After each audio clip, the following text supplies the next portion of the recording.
Je suis très content de venir et puis de répondre à l'invitation d'Yves Meyer. En fait, c'est pas uniquement je dirais une figure de style de dire ça, c'est que bon, je suis venu à Toulouse dans le cadre des travaux dont on parlait sur la thèse physique de l'atmosphère dans le début des années 70, ce qui fait que j'ai connu des gens qui sont encore là ici il y a déjà très longtemps. Et puis après, bah, en particulier avec la télédétection, j'ai été amené à avoir beaucoup de contacts, soit à titre personnel, soit avec le labo d'Avignon sur les aspects de télédétection, avec le CNES, avec le CNRS, le CESBio.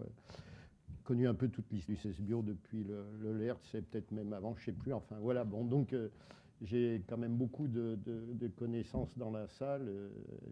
Pour moi, c'est des amis, donc je suis content de les voir. Bon, j'espère qu'ils ne sont pas trop venus uniquement parce qu'ils se sentaient forcés d'être là, mais c'est bien parce que la salle est noire, donc je vous ai vu, donc si vous voulez vous en aller, bon, vous avez du boulot, je ne vous en voudrais pas. Blague à part, la plupart des gens que je connaissais, je les ai vus, comme je disais, dans le cadre de la télédétection, l'interaction, végétation, atmosphère, etc. Bon, j'ai un peu changé d'activité depuis, comme l'a dit Meyerfeld, à peu près en 2002, parce que bon, j'ai passé 4 ans aussi au niveau de l'adjoint de notre département environnement agronomie, donc ça m'a éloigné définitivement de la recherche, en particulier en télédétection, donc j'ai décroché depuis un certain temps. Mais au niveau de l'INRA, quand cette mission a été terminée, enfin au niveau du département, quand fonction, au bout de 4 ans, on renouvelle, etc. Donc, comme vous le savez, le changement climatique avait pris de l'importance, l'effet de serre aussi. Et au niveau de l'INRA, ils ont décidé de créer une mission pour traduire l'importance que l'INRA y donnait. Donc la mission, en gros, c'est moi, et puis un peu d'argent pour financer des recherches sur les différents aspects au niveau des écosystèmes terrestres, en particulier l'agriculture. On va voir, je sais plus, j'ai préparé ça il y a déjà un mois à peu près, donc je vais redécouvrir en même temps que vous ce que je vous avais dit, mais ça permet d'être plus spontané. Donc il doit y avoir pas mal d'agriculture, je ne sais pas ce que j'ai mis sur les écosystèmes, mais si vous avez des questions sur les écosystèmes terrestres, qui est bien au-delà de ce que je peux dire sur l'agriculture, j'espère que vous n'hésiterez pas à me poser des questions. Alors, du côté de l'agriculture, il y a un certain nombre de conséquences. En particulier, on va le voir sur la viticulture. Alors, je souriais parce que ce soir, je suis à Limoux pour parler de viticulture et d'un peu la blanquette de Limoux se pose des questions, enfin, comme tout le monde. Et donc, je vais sur Limoux ce soir. Je fais pas mal d'assemblées générales d'agriculture. C'est bien, ils ont une assemblée annuelle, comme toutes les associations. Donc, il y a les commissaires aux comptes, etc. Et puis, il y a le baratin de l'année. Alors, je pense que les années d'avant, ça doit être les OGM, après les pesticides. Et puis, il y a le changement climatique qui vient assez régulièrement. Donc, du coup, mais je ne suis pas blasé, je fais un exposé là-dessus, pratiquement 2 fois par semaine. Suivant les moments. Bon, voilà, donc je vais voir ce que je vous ai réservé.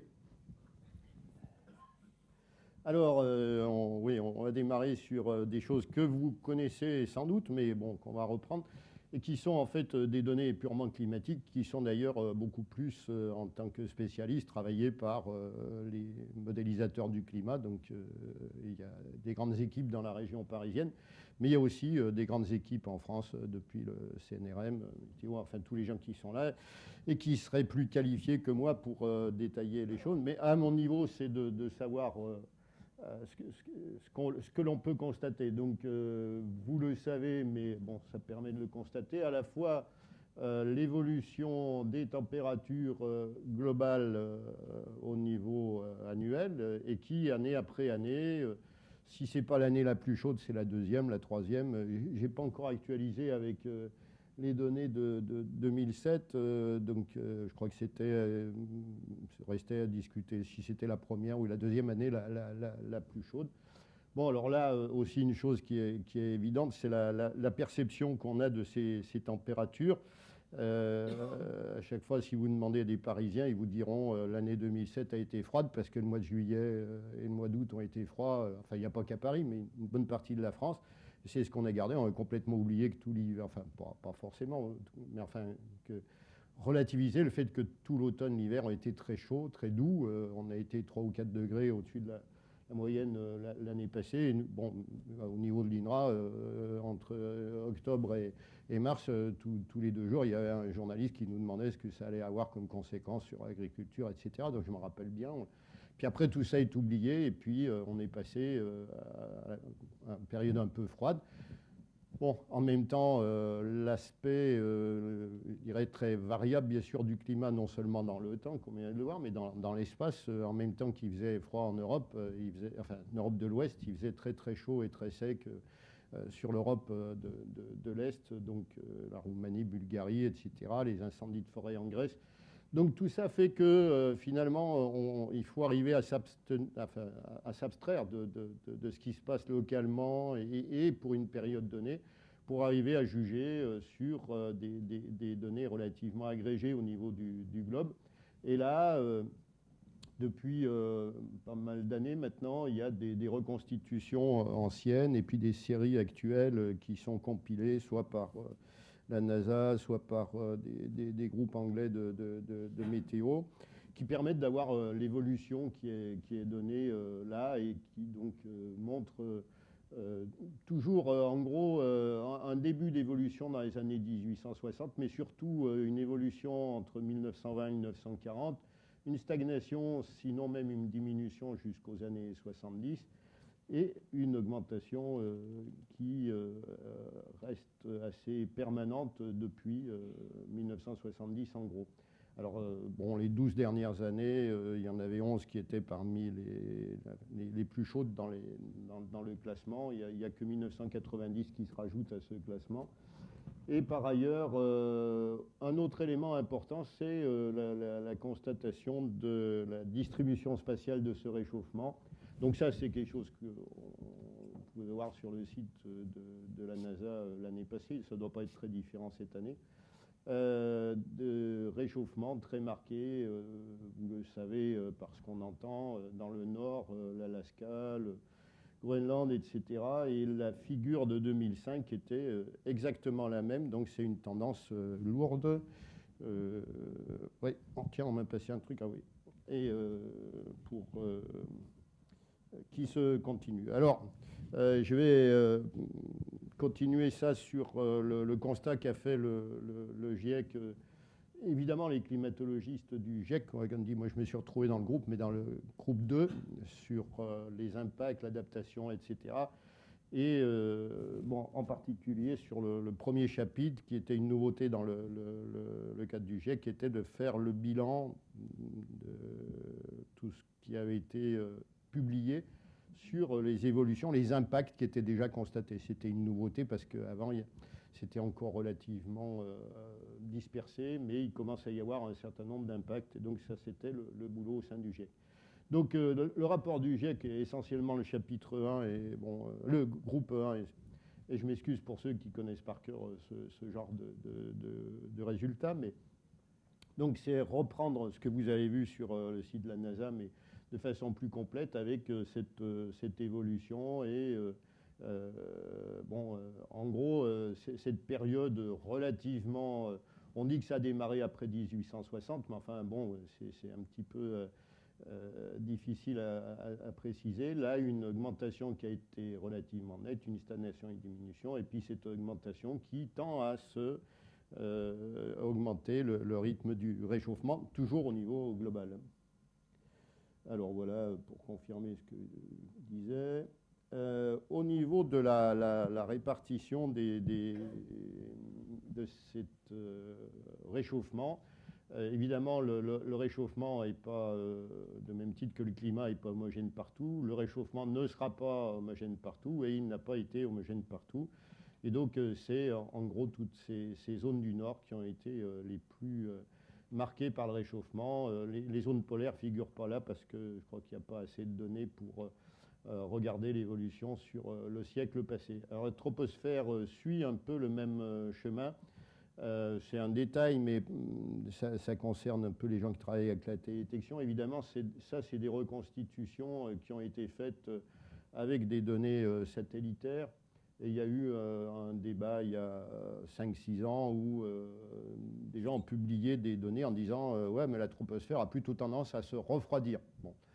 Ce qui contredisait quand même un peu les considérations générales sur la façon dont ça se réchauffait. Et puis, il y a eu des articles après qui ont repris les données, l'étalonnage, la façon de tirer les données, qui ont dit non, finalement, c'est pas vrai, et ça se réchauffe, voilà les résultats. Alors évidemment, on peut toujours discuter là-dessus, parce qu'il y a d'une certaine façon un traitement des données qui n'est peut-être pas tout à fait univoque et qui peut prêter à contestation. Mais bon, pour le moment, au niveau du GIEC, en tout cas, ils considèrent ça comme une référence. Donc la troposphère aussi se réchauffe.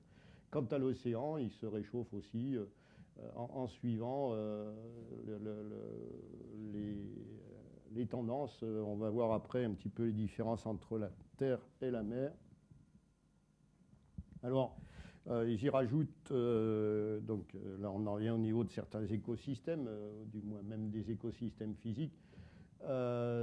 Bien évidemment, les évolutions des glaciers, je pense que ça ne nous surprendra pas ici, enfin, que ce soit dans les Pyrénées, les Alpes, les constatations, un peu partout dans le monde. Et à la limite, la seule chose qui pourrait vous surprendre en regardant ça, c'est qu'on voit que l'Europe et les Andes n'ont pas globalement de tendance au retrait, alors que quand on regarde ce qui se passe dans les Alpes, partout, c'est très très net. En fait, ça vient du fait que là, l'Europe intègre géographiquement dans cette définition aussi bien des glaciers du scandinave et des glaciers du Groenland, dont certains continuent en fait bon, ils continuent pas, ils sont stables, oui, si, ils continuent certains, essentiellement à cause de l'augmentation de pluviométrie. Donc, lorsque c'est intégré géographiquement, ça donne la même chose. Et pour les Andes, c'est pareil, alors que je pense que vous connaissez les travaux des gens de l'IRD, par exemple, en Bolivie, Pérou, etc. Il y a des retraits très, très spectaculaires. Bon, ceci étant dit, partout, la tendance est forte ici. Et au passage, dès qu'on voit un peu dans le détail ce qui se passe dans les Alpes avec les études précises des bilans de glace, c'est quelque chose qui est maintenant plus tellement discutable. De même que, alors au niveau global, si on revient, un autre indicateur, c'est tout ce qui est gelé, donc en gros le permafrost et tout ça, dans l'hémisphère nord, qui, en termes de surface, décroît de 7% sur le siècle passé. Alors, entre la terre et la mer, il y a une différence qui est relativement logique en termes d'inertie. La mer se réchauffe moins que la terre ici, ce qui crée d'ailleurs une différence entre la terre et la mer qui n'existait pas tellement avant, qui a un peu évolué, mais bon, cette tendance, alors ça doit avoir des importances globalement sur la circulation atmosphérique et océanique. Bon, donc la constatation ici, c'est quelque chose qui n'est pas non plus surprenant. C'est tous l'inertie thermique de l'océan, et il y a des travaux, des publications qui attire l'attention sur tout le stockage de chaleur qu'il y a eu en raison des réchauffements récents et qui bon, constitue à la fois une valeur importante en termes de stockage d'énergie et une perspective de poursuite du réchauffement dans les périodes à venir. Alors les discussions qui continuent, mais sur quand même avec de moins en moins de contestations sur ce réchauffement par rapport aux périodes anciennes. Donc là, il n'y a pas une période très très longue, mais des données relativement fortes en précision. Juin, juillet, août sur l'Europe centrale, sur lesquelles, en remontant à 1800, on voit bien sûr des fluctuations qui ne sont pas forcément très bien comprises pour le moment, et la façon dont se situe le réchauffement récent avec 2003, qui est hors des cordes de ce qu'on avait auparavant. Donc c'est un événement isolé dont on a pu affirmer le caractère exceptionnel. Alors ça pu être repris par rapport à d'autres indicateurs, dont les dates de vendange. On a fait un travail avec les historiens, en particulier Leroy Ladurie, qui est le grand spécialiste de ça, et qui a ressorti des séries sur la Bourgogne, sur le Pinot Noir. Il y a des équipes du CNRS. Bon, moi j'ai été associé au travail. Ils m'ont mis comme auteur. C'était très gentil, mais j'ai pas fait grand-chose. Mais c'était donc de remonter jusqu'à 1340, autant qu'on puisse dire c'était 2003 a été au-dessus en température à cette période-là de tout ce qu'on connaissait depuis 1340. Alors, il y a, oui, par rapport aux gens qui se posent des questions et des interrogations, et ils ont bien raison, et nous aussi, bon, c'est vrai que dès qu'on intègre globalement au niveau d'un hémisphère, je ne parle pas au niveau global, mais même plus l'hémisphère nord, par exemple, on fait peu apparaître le petit âge glaciaire. On fait peu apparaître l'histoire des Vikings au Groenland, qui apparaissent en fait des épisodes relativement locaux. Enfin, on pourra reparler du petit âge glaciaire, de ce qui s'est passé, etc. Mais certains accusent les gens qui ont travaillé sur ces données, en particulier les Américains qui avaient produit des courbes assez spectaculaires, reprises par le GIEC, en gros, qui les accusent d'avoir tripatouillé les données. Bon, si on reprend par exemple les données sur les dates de vendange, c'est la confirmation. On veut dire le petit âge glaciaire apparaît pas comme un truc où il a fait moins 5 degrés. En moyenne, il a peut-être fait moins 0,5 degrés dès qu'on intègre spatialement sur une zone assez large. Alors la continuation des résultats du GIEC sur les tendances. Sur la température, c'est une chose, bien sûr. La pluie, c'est l'autre élément très important pour les écosystèmes et pour beaucoup de choses en général.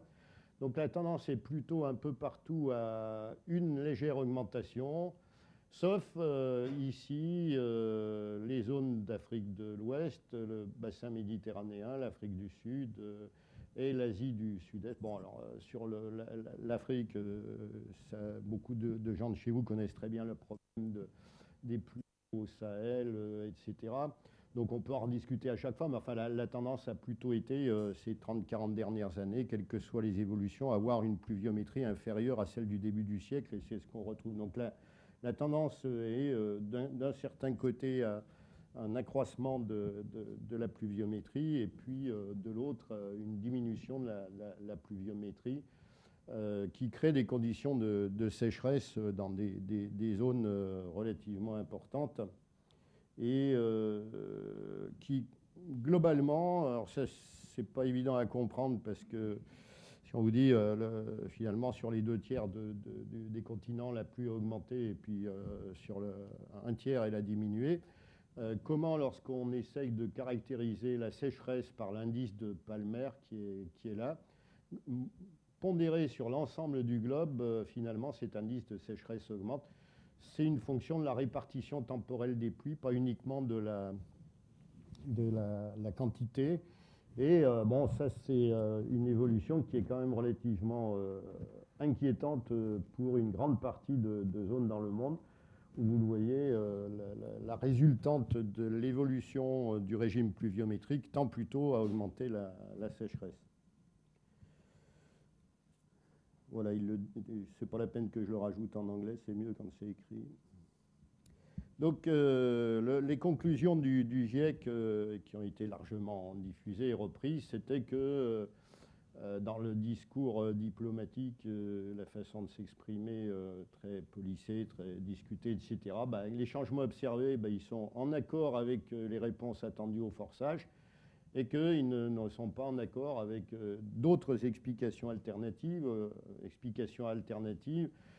Pour le moment, c'est ce qui cause les fluctuations naturelles du climat, ce qu'on connaît, c'est-à-dire essentiellement les évolutions du rayonnement solaire plus les éruptions volcaniques. C'est ce que les modélisateurs du climat estiment, à partir de toutes leurs connaissances, comme les sources possibles de variation. Donc si on reproduit ça uniquement en bleu par rapport à l'évolution que l'on a vue par ailleurs, Alors en bleu, on peut arriver en gros à penser qu'une partie de l'augmentation, ou même une partie forte de l'augmentation constatée entre 1920 et 1940 est due à l'augmentation du rayonnement solaire, mais que depuis 1960, tout ce qu'on connaît sur le rayonnement solaire en termes d'énergie, de composition, etc., ne peut expliquer une augmentation qui, par ailleurs, a été rythmée par des éruptions volcaniques de grande ampleur, Agug, le Shishon et le Pinatubo, qui à chaque fois ont enlevé un demi-degré ou un degré